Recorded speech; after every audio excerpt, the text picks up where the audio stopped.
Guys, आज के इस वीडियो लेक्चर में हम क्लास 10 मैथमेटिक्स चैप्टर नंबर 10 वृत्त के बारे में बहुत ही बेसिक से डिस्कस करेंगे और इसके प्रश्नावली 10.1 को सॉल्व करेंगे। तो सबसे पहले इसके बेसिक के बारे में सीख लेते हैं। वृत्त से जुड़ी सभी चीज़ों के बारे में हमको बेसिक जानना बहुत ही ज़्यादा ज़रूरी है। यदि हम बेसिक सीख जाएंगे तो जो प्रश्नावली होगा हमारे लिए बहुत ही ज़्यादा आसान हो जाएगा। तो सबसे पहले इसके बेसिक चीज़ों को समझ लेते हैं। तो चैप्टर का नेम दे दिया है वृत्त। तो वृत्त क्या होता है, सबसे पहले इसके बारे में सीखेंगे। एक निश्चित बिंदु से, मान लीजिए केंद्र है, एक निश्चित बिंदु से समान दूरी पर आपस में खींची गई लंबाइयाँ, एक निश्चित बिंदु से समान दूरी पर, मान लीजिए 5 सेंटीमीटर का ये खींचे यहाँ पे, इसी तरह से ये भी 5 सेंटीमीटर का, ये भी 5 सेंटीमीटर का, ये भी 5 सेंटीमीटर का, सारा 5 सेंटीमीटर का ऐसे ऐसे खींचते जाएंगे। और जब उसको हम यहाँ पे मिलाएंगे इस तरह से, ठीक है, जब उसको हम यहाँ पे मिलाएंगे तो एक सर्कल का निर्माण करती है, एक वृत्त का निर्माण करती है। तो परिभाषा हमारा क्या हो जाएगा, एक निश्चित बिंदु से समान दूरी पर खींची गई लंबाइयाँ आपस में बराबर होती हैं, जो एक वृत्त का निर्माण करती है। और एक वृत्त में क्या क्या चीज़ें होती हैं, जैसे सबसे पहले यहाँ पे हम एक सर्कल बना लेंगे और इसके बाद ये हमारा होता है केंद्र, जिसे ओ से प्रदर्शित करते हैं। और केंद्र से अगर हम कोई रेखा इस तरह से खींचते हैं केंद्र से, तो इसको हम बोलते हैं त्रिज्या। ये हमारी थी त्रिज्या। और इसके बाद एक सर्कल हो गया है, और इसके बाद ये हमारा केंद्र हो गया है, और ये हमारा हो गया है त्रिज्या, जो कि मैंने अभी बताया। अब यहाँ पे इस रेखा को भी यहाँ से हम ऐसे इस तरह से इसको मिला देंगे। जब इसको हम पूरा मिला देंगे तो इसको बोलते हैं हम व्यास। व्यास किस तरह से बोलेंगे, व्यास का डिफिनेशन क्या होगा, ये जो कोना है इसको बोलते हैं परिधि। ये परिधि है, ये पूरा हमारा ये परिधि है, ठीक है, ये जो खींचा गया है इसको बोलेंगे परिधि। ऐसी रेखा जो परिधि से परिधि को मिलाती है लेकिन केंद्र से होकर गुजरती है उसे हम व्यास बोलते हैं, ठीक है। मान लीजिए कि अगर केंद्र से नहीं होकर गुजर रही है और परिधि से परिधि तक मिल रही है, जैसे हमने एक सर्कल ले लिया है और ये हमारा सेंटर है, केंद्र है, और इसके बाद परिधि से परिधि तक एक रेखा यहाँ पे जा रही है जो कि केंद्र से नहीं गुजर रही है, तो इस रेखा को, ये जो यहाँ पे दिया गया है, इसको हम बोलते हैं जीवा, ठीक है, इसको हम जीवा बोलते हैं। इसके बाद हम यहाँ पे सीखेंगे स्पर्श रेखा के बारे में, कि जो स्पर्श रेखा होती है वो क्या होती है। स्पर्श रेखा ये एक हमारा एक सर्कल हो गया, और यहाँ पे ये जो सर्कल हमारा बनाया गया है ये किसी वृत्त के एक बिंदु को स्पर्श करती है। जैसे मान लीजिए ये परिधि को स्पर्श करते हुए जो रेखा यहाँ पे जाती है, इस रेखा को बोलते हैं हम स्पर्श रेखा, जो परिधि को स्पर्श करती है, ठीक है। इसको हमने पी दे दिया, पी नाम दे दिया, तो ये जो रेखा है इसको हम बोलेंगे स्पर्श रेखा, ठीक है, इस तरह से। और ऐसे भी हम खींच सकते हैं, ये भी स्पर्श रेखा है, ऐसे भी हम खींच सकते हैं, ये भी स्पर्श रेखा है। यानी एक वृत्त दिया रहेगा तो उस पर अनेकों स्पर्श रेखाएं खींची जा सकती हैं, ठीक है, उसको कई सारे अनंत स्पर्श रेखाएं खींची जा सकती हैं। अब इसके बाद यहाँ पे हमको जानना है छेदक रेखा के बारे में। छेदक रेखा, छेदक रेखा क्या होती है, छेदक रेखा का मतलब ये होता है, यहाँ पे मैंने एक सर्कल ले लिया है, ऐसी रेखा जो वृत्त को दो बिंदुओं पर प्रतिच्छेद करती है। देखिए ये वृत्त को प्रतिच्छेद करते हुए आगे निकल जा रही है, यानी एक बिंदु ये हो गया और एक बिंदु ये हो गया, वृत्त को दो बिंदुओं पर प्रतिच्छेद करते हुए निकल जाती है। ऐसे भी हम खींच सकते हैं छेदक रेखा, ये भी वृत्त को दो बिंदुओं पर प्रतिच्छेद करती है। ऐसे भी खींच सकते हैं, बहुत सारा खींच सकते हैं, इसको बोलते हैं हम छेदक रेखा, ठीक है, इस तरह से इसको छेदक रेखा कहा जाता है। अब यहाँ पे हमें कुछ इंपॉर्टेंट फार्मूले को देखना है। जैसे सबसे पहला जो फार्मूला होता है वो होता है त्रिज्या बराबर r बराबर d/2। जो त्रिज्या होता है वो व्यास की आधी होती है, ठीक है, जो त्रिज्या होता है व्यास की आधी होती है, फर्स्ट फार्मूला है। और सेकंड वाला होता है d बराबर 2 गुणे r, यानी जो डायमीटर होता है, जो व्यास होता है, त्रिज्या का दुगना होता है। जैसे मैं एक सर्कल यहाँ पे ले लेता हूँ और यहाँ से मैंने एक त्रिज्या खींच लिया है, ये हमारा 4 सेंटीमीटर है, और इसको हम यहाँ पे मिला देंगे तो ये हो जाएगा व्यास। यानी व्यास को क्या बोलेंगे, d, तो डी यहाँ पे क्या हो जाएगा 4 सेंटीमीटर त्रिज्या है, तो जो व्यास होगा वो 8 सेंटीमीटर हो जाएगा। 4 सेंटीमीटर इसका है, यानी ये पूरा टोटल 8 सेंटीमीटर। तो जो व्यास होता है, जो डी होता है वो त्रिज्या का दुगना होता है, और जो त्रिज्या होता है वो व्यास की आधी होती है। अब व्यास 8 सेंटीमीटर है तो त्रिज्या क्या हो जाएगी, इसकी आधी हो जाएगी, यानी डी आर बराबर डी/2 से हम यहाँ पे निकाल सकते हैं। डी का मान 8 रख देंगे, इसके बटे 2 कर देंगे, 2 चौके 8। यहाँ पे व्यास बराबर 2 गुणे आर का मान रख देंगे 4, 2 चौके 8। ठीक है, इस तरह से।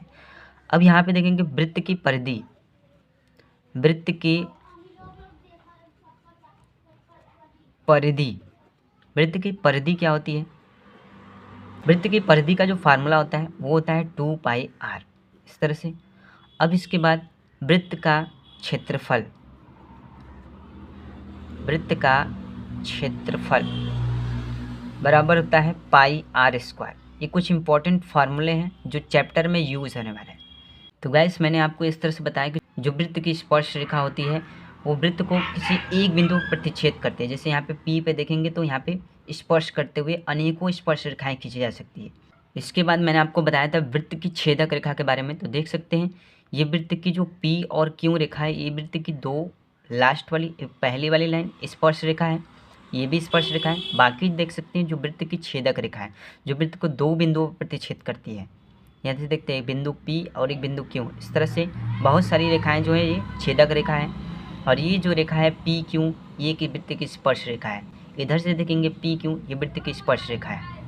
तो इस तरह से हमने एक सर्कल ले लिया है, एक वृत्त ले लिया है, और इसके बाद इस पर जो स्पर्श रेखा है, जैसे हमने एक यहाँ पे स्पर्श रेखा खींच देंगे, फिर एक स्पर्श रेखा यहाँ पे खींच देंगे, एक स्पर्श रेखा यहाँ पे खींच देंगे। ऐसे ऐसे हम बहुत सारी स्पर्श रेखाएं खींचे जाएंगे। ठीक है, बहुत सारी स्पर्श रेखाएं खींच सकते हैं। इसलिए एक वृत्त पर, ठीक है, एक वृत्त की कितनी स्पर्श रेखाएं हो सकती हैं, तो एक वृत्त पर अनेकों स्पर्श रेखाएं खींची जा सकती हैं, यानी आप यहाँ पे लिख सकते हैं अनंत। सेकंड क्वेश्चन दे दिया है, रिक्त स्थानों की पूर्ति कीजिए। किसी वृत्त की स्पर्श रेखा, उसे वृत्त की स्पर्श रेखा होती है, हमको फिल करना है, बिंदुओं पर प्रतिच्छेद करती है, यानी कितने बिंदुओं पर प्रतिच्छेद करती है वो हमको बताना है। तो मैंने आपको अभी बताया कि जो किसी वृत्त की जो स्पर्श रेखा होती है एक बिंदु पर प्रतिच्छेद करती है। जैसे मैं यहाँ पर फिगर बना के आपको अब बता देता हूँ। तो इस तरह से यहाँ पे हम एक सर्कल ले लेंगे, ठीक है, और इसके बाद एक स्पर्श रेखा यहाँ पे खींच देंगे। तो एक वृत्त की जो स्पर्श रेखा होती है यहाँ पे क्या हो जाएगा, ये बिंदु P हो जाएगा। एक वृत्त की जो स्पर्श रेखा होती है उसे केवल एक बिंदु पर प्रतिच्छेद करती है, तो वहाँ पे हम क्या भरेंगे, एक, वहाँ पे एक को हम क्या कर देंगे, फिल कर देंगे। सेकंड पॉइंट दे दिया है, वृत्त को दो बिंदुओं पर प्रतिच्छेद करने वाली रेखा को यहाँ पे फिल करना है, कहते हैं वृत्त को दो बिंदुओं पर प्रतिच्छेद करने वाली रेखा को क्या कहते हैं। ठीक है, तो उसको छेदक रेखा कहते हैं। जैसे मैं आपको फिगर बना के यहाँ पे दिखा देता हूँ। हम यहाँ पे एक सर्कल बना लेते हैं, ये P और Q, ठीक है, वृत्त को दो बिंदुओं पर प्रतिच्छेद करती है, तो इसको हम क्या बोलेंगे, छेदक रेखा। वहाँ पे हम छेदक रेखा फिल कर देंगे। अगला पॉइंट दे दिया है, एक वृत्त की हमको फिल करना है समांतर स्पर्श रेखाएं हो सकती है। ठीक है, एक वृत्त की समांतर स्पर्श रेखाएं, यानी जो स्पर्श रेखा खींचेंगे उसके समांतर वो कितनी रेखाएं खींची जा सकती है, दो रेखा खींची जा सकती है। कैसे, मैं आपको बताता हूँ यहाँ पे। तो यहाँ पे हम एक सर्कल बना लेंगे और इसके बाद समांतर स्पर्श रेखा, ठीक है, ये एक स्पर्श रेखा हम यहाँ पे खींच लेंगे और इसके समांतर एक स्पर्श रेखा खींच लेंगे। तो यहाँ पे देखेंगे कि जो एक वृत्त की कितनी समांतर रेखा होती है, केवल दो रेखा होती है। ठीक है, अब तो ऐसे खींच नहीं सकते, यानी एक वृत्त में केवल जो समांतर स्पर्श रेखा होती है वो केवल दो होती है। ठीक है, इस तरह से यहाँ पे लिख देंगे हम कि केवल दो समांतर रेखाएं होती है। अगला पॉइंट दे दिया है, वृत्त तथा उसकी स्पर्श रेखा के उभयनिष्ठ बिंदु को क्या कहते हैं। ठीक है, वृत्त तथा उसकी स्पर्श रेखा के उभयनिष्ठ बिंदु को क्या कहते हैं, स्पर्श बिंदु कहते हैं। जैसे फिगर के माध्यम से यहाँ पे आपको समझाते हैं। तो इस तरह से हमने यहाँ पे एक वृत्त बना लिया और इसके बाद ये इसका एक स्पर्श रेखा यहाँ पे खींच दिया और इस बिंदु को दे दिया है नाम हम P। तो ये जो बिंदु है, जो बिंदु खींचा गया है, इसको क्या बोलेंगे, स्पर्श बिंदु बोलेंगे। तो सेम वही चीज़ बोल रहा था। ठीक है, इसको क्या बोलेंगे, स्पर्श बिंदु, स्पर्श बिंदु। इस तरह से इसका राइट आंसर हो जाएगा। क्वेश्चन नंबर तीसरा दे दिया है, 5 सेंटीमीटर त्रिज्या वाले एक वृत्त के बिंदु P स्पर्श रेखा PQ है। PQ केंद्र O से गुजरने वाली एक रेखा से बिंदु Q पर इस प्रकार मिलती है कि OQ बराबर 12 सेंटीमीटर, PQ की लंबाई ज्ञात कीजिए। तो जैसे हमें क्वेश्चन बोलना है वैसे हम फिगर बनाएंगे। तो क्वेश्चन को सॉल्व करके दिखाते हैं। तो इस तरह से यहाँ पे हमने एक वृत्त खींच दिया है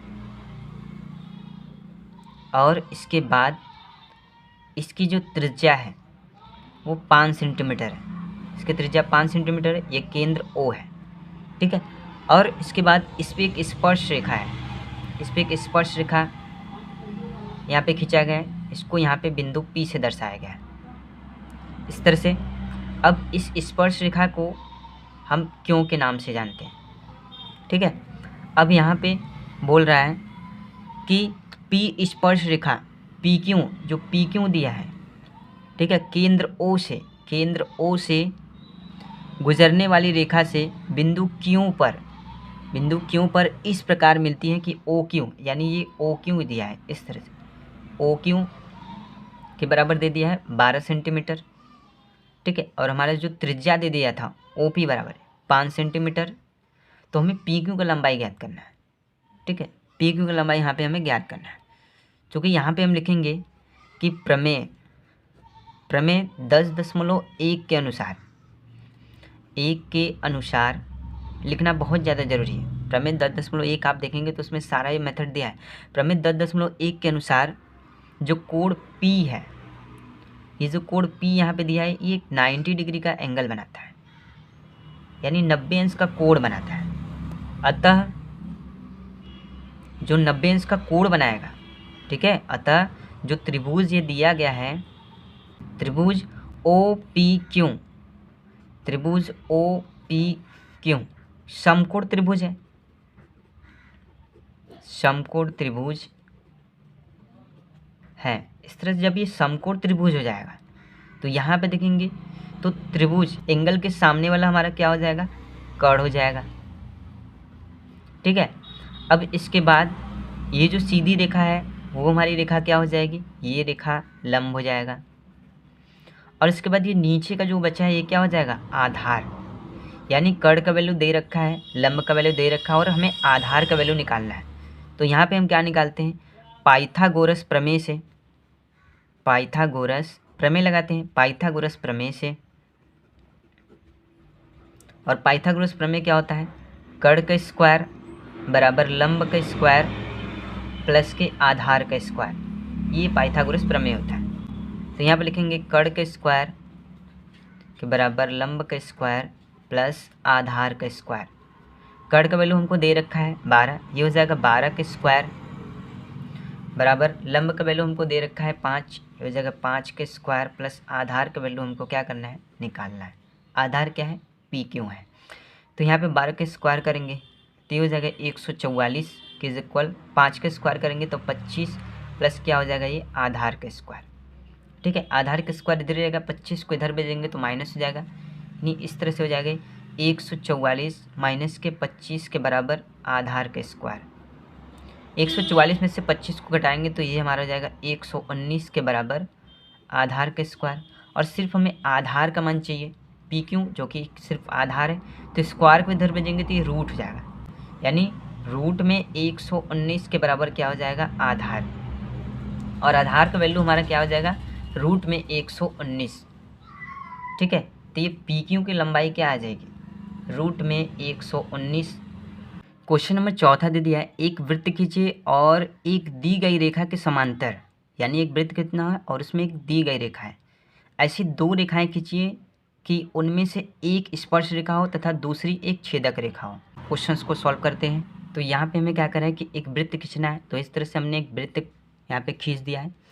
अब इसके बाद इसमें एक दी गई रेखा है, ये वृत्त का केंद्र है O, और इसमें एक दी गई रेखा है, ये हमारी मान लेते हैं दी गई रेखा है, ठीक है। यहाँ पे लिखेंगे दी गई रेखा, दी गई रेखा, ठीक, इस तरह से। अब इसके बाद यहाँ पे एक स्पर्श रेखा खींचना है। स्पर्श रेखा हमने यहाँ पे खींच दिया, ये हमारी हो गई स्पर्श रेखा। अब इसी के समांतर हमको एक छेदक रेखा खींचना है, ऐसे हमने यहाँ पे खींच दिया छेदक रेखा, ये हो गया हमारा छेदक रेखा। बस इतना ही हमको क्वेश्चन में करना था और ये हमारा क्या हो जाएगा आंसर।